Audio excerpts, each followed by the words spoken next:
ಎಲ್ಲರಿಗೂ ನಮಸ್ಕಾರ. ಸೌಮ್ಯ ಸವಿ ಅಡಿಗೆಗೆ ಸ್ವಾಗತ. ಇವತ್ತಿನ ರೆಸಿಪಿಯಲ್ಲಿ ಬೀನ್ಸ್ ಕಾಳು ಅಥವಾ ಹುರುಳಿ ಕಾಳಿನ ಮಸಾಲೆ ಸಾಂಬಾರ್ ಹೇಗೆ ಮಾಡೋದು ಅಂತ ತಿಳಿಸ್ಕೊಡ್ತೀನಿ.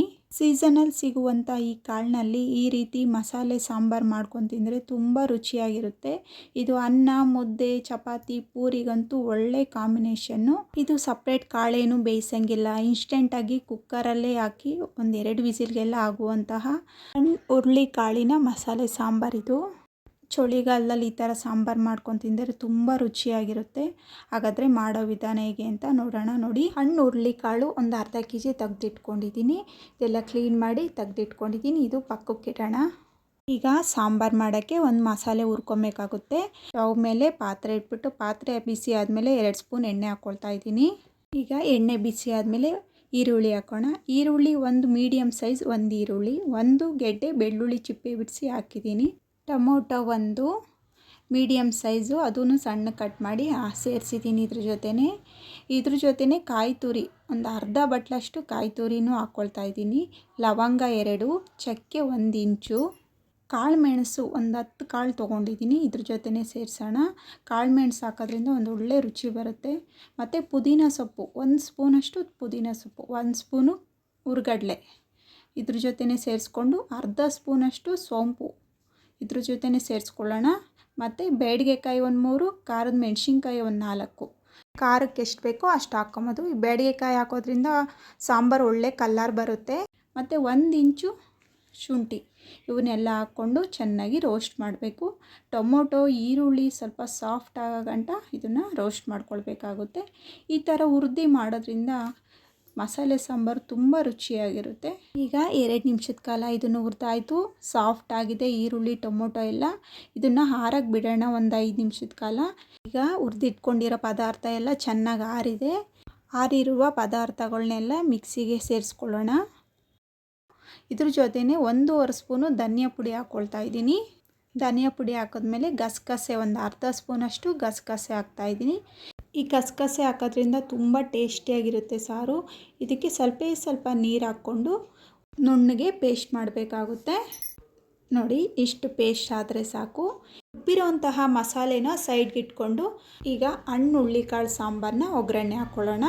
ಒಗ್ಗರಣೆ ಹಾಕ್ಕೊಳ್ಳೋದಕ್ಕೆ ಒಲೆ ಮೇಲೆ ಕುಕ್ಕರ್ ಇಟ್ಬಿಟ್ಟು ಕುಕ್ಕರ್ಗೆ 1-2 ಸ್ಪೂನ್ ಎಣ್ಣೆ ಹಾಕ್ಕೊಳ್ತಾ ಇದ್ದೀನಿ. ಎಣ್ಣೆ ಬಿಸಿ ಆದಮೇಲೆ ಇದ್ರ ಜೊತೆನೇ ಈರುಳ್ಳಿ, ಪುದೀನ ಸೊಪ್ಪು, ಕರಿಬೇವಿನ ಸೊಪ್ಪು ಈ 3 ಈ ಎಣ್ಣೆ ಜೊತೆನೇ ಸೇರಿಸ್ಕೊಳ್ಳೋಣ. ಈರುಳ್ಳಿ ಮೀಡಿಯಮ್ ಸೈಜ್ 1 ಈರುಳ್ಳಿ ಸಣ್ಣ ಕಟ್ ಮಾಡಿ ಹಾಕಿದ್ದೀನಿ. ಇವೆಲ್ಲ ಸೇರಿಸ್ಮೇಲೆ ಈರುಳ್ಳಿ ಸ್ವಲ್ಪ ಗೋಲ್ಡನ್ ಕಲರ್ ಬರೋಗಂಟ ಹುರ್ಕೊಬೇಕಾಗುತ್ತೆ. ನೋಡಿ, ಇಷ್ಟಾದರೆ ಸಾಕು. ಇದ್ರ ಜೊತೆನೇ ಹಸಿ ಹುರುಳಿ ಕಾಳನ್ನ ಇದ್ರ ಜೊತೆನೇ ಸೇರಿಸ್ಕೊಳ್ತಾ ಇದ್ದೀನಿ. ಕಾಯಿನ ಆವಾಗ ತಂದು ಆವಾಗ ಬಿಡಿಸಿ ಈ ಥರ ಸಾಂಬಾರು ಮಾಡೋದ್ರಿಂದ ತುಂಬ ರುಚಿಯಾಗಿರುತ್ತೆ. ನೋಡಿ, ಇದ್ರ ಜೊತೆನೇ ಕಟ್ ಮಾಡಿರುವಂತಹ ಆಲೂಗಡ್ಡೆನೂ ಇದ್ರ ಜೊತೆನೇ ಸೇರಿಸ್ಕೊಳ್ತಾ ಇದ್ದೀನಿ. ನಾನು 1 ಆಲೂಗಡ್ಡೆ ಮೀಡಿಯಮ್ ಸೈಜ್ ಆಲೂಗಡ್ಡೆ ಇದ್ರ ಜೊತೆನೇ ಸೇರಿಸ್ಕೊಳ್ತಾ ಇದ್ದೀನಿ. ನಿಮ್ಗೆ ಬೇಕಾದರೆ ಇದ್ರ ಜೊತೆ ಬದನೆಕಾಯಿ, ಬೀನ್ಸು ಆ ಥರ ಎಲ್ಲ ಹಾಕ್ಕೊಂಬತ್ತು ತರಕಾರಿ. ಇದ್ರ ಜೊತೆನೇ ಅರಿಶಿನ ಪುಡಿ ಅರ್ಧ ಸ್ಪೂನ್ ಹಾಕ್ಕೊಂಡು ಇದನ್ನು 1-2 ನಿಮಿಷದ ಕಾಲ ಈ ಥರನೇ ಹುರ್ಕೊಬೇಕು. ಎಣ್ಣೆ, ಈರುಳ್ಳಿ, ಅರಿಶಿನ ಪುಡಿ ಎಲ್ಲ ಈ ಥರ ಮಿಕ್ಸ್ ಮಾಡ್ಕೊಂಡು ಹುರಿಯೋದ್ರಿಂದ ಒಳ್ಳೆ ರುಚಿ ಬರುತ್ತೆ ಸಾಂಬಾರು. ನೋಡಿ, ಇದು ಹುರಿದಾಗಿದೆ. ಇದ್ರ ಜೊತೆನೇ ರುಬ್ಬಿರೋಂತಹ ಮಸಾಲೆನೂ ಸೇರಿಸ್ಕೊಳ್ಳೋಣ ಪೂರ್ತಿಯಾಗಿ. ಈ ಮಸಾಲೆ ಸೇರಿಸ್ಮೇಲೆ 1-2 ನಿಮಿಷದ ಕಾಲ ಈ ಮಸಾಲೆಲೇ ಚೆನ್ನಾಗಿ ಹುರ್ಕೊಬೇಕು. ಈ ಕಾಳು, ಆಲೂಗಡ್ಡೆ ಎಲ್ಲ ಸ್ವಲ್ಪ ಮಸಾಲೆ ಇಟ್ಕೊಳ್ಳೋ ಗಂಟ ಈ ಥರ ಹುರ್ಕೊಬೇಕಾಗುತ್ತೆ. ಈ ಥರ ಹುರ್ಕೊತಾ ಇದ್ದಂಗೆ ಇದ್ರ ಜೊತೆನೇ ಮಿಕ್ಸಿಗೆ ಸ್ವಲ್ಪ ನೀರು ಸೇರಿಸ್ಕೊಂಡು ಆ ನೀರನ್ನು ಇದಕ್ಕೆ ಹಾಕ್ಕೊಳ್ತಾ ಇದ್ದೀನಿ. ನೋಡ್ಕೊಂಡು ಹಾಕ್ಕೊಬೇಕು ನೀರು. ನಮಗೆ ಚಪಾತಿ, ಪೂರಿ ಅದಕ್ಕೆ ಬೇಕು ಅಂದರೆ ಸ್ವಲ್ಪ ಗಟ್ಟಿಗೆ ಮಾಡ್ಕೊಬೇಕು ಸಾಂಬಾರು. ಅನ್ನ, ಮುದ್ದೆಗೆ ಅಂದರೆ ಸ್ವಲ್ಪ ತೆಳ್ಳಗೆ ಮಾಡ್ಕೊಂಡ್ರೆ ಸಾಕು. ನೋಡ್ಕೊಂಡು ನೀರು ಹಾಕ್ಕೊಬೇಕಾಗುತ್ತೆ. ನಾನು ಇನ್ನೂ 1/4 ಲೀಟ್ರ್ ಎಕ್ಸ್ಟ್ರಾನೇ ಇದಕ್ಕೆ ನೀರು ಹಾಕ್ಕೊಳ್ತೀನಿ. ಇವಾಗ ಇದ್ರ ಜೊತೆ ನಾನು ಒಂದು ಸ್ವಲ್ಪ ನೀರು ಸೇರಿಸ್ಕೊಳ್ತಾ ಇದ್ದೀನಿ. ನೋಡಿ, 1/4 ಲೀಟ್ರ್ ಹಾಕ್ಕೊಂಡಿದ್ದೀನಿ ಅಷ್ಟೇ. ಇದು ಮುದ್ದೆ, ಚಪಾತಿ, ಅನ್ನ, ಪೂರಿ, ದೋಸೆ ಇದಕ್ಕೆಲ್ಲ ತುಂಬ ಚೆನ್ನಾಗಿರುತ್ತೆ ಈ ಸಾಂಬಾರು. ಮತ್ತು ರುಚಿಗೆ ತಕ್ಕಷ್ಟು ಉಪ್ಪು ಇದ್ರ ಜೊತೆನೇ ಸೇರಿಸ್ಕೊಂಡು ಚೆನ್ನಾಗಿ ಮಿಕ್ಸ್ ಮಾಡ್ಕೊಳ್ತೀನಿ. ನೋಡಿ, ಈ ಅದಕ್ಕೆ ಮಾಡ್ಕೊಂಡಿದ್ದೀನಿ ಸಾಂಬಾರು.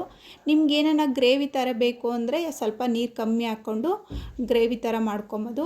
ಇವಾಗ ಕುದೀತಾ ಇದೆ ಸಾಂಬಾರು.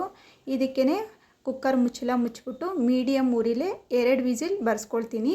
ಈಗ 2 ವಿಸಿಲ್ ಆಗಿದೆ. ಕುಕ್ಕರು ಆರಿದೆ. ನೋಡೋಣ ತೆಗ್ದು. ನೋಡಿ, ಒಳ್ಳೆ ಸೂಪರಾಗಿ ಘಮ ಘಮ ಅಂತ ಇದೆ ಸಾಂಬಾರು. ನೋಡ್ಬೋದು ಎಷ್ಟು ಕಲರ್ಫುಲ್ಲಾಗಿ ಆಗಿದೆ ಅಂತ. ಅಷ್ಟೇ ರುಚಿಯಾಗಿರುತ್ತೆ. ಇದು ಮುದ್ದೆ, ಅನ್ನಕ್ಕೆ, ಚಪಾತಿಗೆ, ಪೂರಿಗೆ, ದೋಸೆಗಂತೂ ತುಂಬ ಚೆನ್ನಾಗಿರುತ್ತೆ. ಈಗ ಇದು ರೆಡಿಯಾಗಿದೆ. ಇದು ಮುದ್ದೆ ಮೇಲೆ ತುಪ್ಪ ಹಾಕ್ಕೊಂಡು ಈ ಸಾಂಬಾರು ಹಾಕ್ಕೊಂಡು ತಿಂತಾಯಿದ್ರೆ ಸೂಪರಾಗಿರುತ್ತೆ. ನೋಡಿದ್ರಲ್ಲ ಎಷ್ಟು ಸಿಂಪಲ್ಲಾಗಿ ಕುಕ್ಕರಲ್ಲೇ 2 ವಿಸಿಲ್ಗೆ ಆಗುವಂತಹ ಇನ್ಸ್ಟೆಂಟ್ ಹಣ್ಣುಳ್ಳಿ ಕಾಳಿನ ಮಸಾಲೆ ಸಾಂಬಾರು. ಹಾಗಿದ್ರೆ ನೀವು ಒಂದ್ಸತಿ ಟ್ರೈ ಮಾಡಿ ಹೇಗಿತ್ತು ಅಂತ ಕಮೆಂಟ್ಸ್ ಮೂಲಕ ತಿಳಿಸಿ. ಹಾಗಿದ್ರೆ ಈ ವಿಡಿಯೋ ಇಷ್ಟ ಆಗಿದ್ದರೆ ಲೈಕ್ ಮಾಡಿ, ಶೇರ್ ಮಾಡಿ, ನಮ್ಮ ಚಾನಲ್ನ ಸಬ್ಸ್ಕ್ರೈಬ್ ಮಾಡ್ಕೊಳ್ಳಿ. ಇನ್ನಷ್ಟು ಈಸಿ ರೆಸಿಪಿಯೊಂದಿಗೆ ಸೌಮ್ಯ ಸವಿ ಅಡುಗೆ ಚಾನಲ್ನ ಸಬ್ಸ್ಕ್ರೈಬ್ ಮಾಡ್ಕೊಳ್ಳಿ. ಧನ್ಯವಾದಗಳು.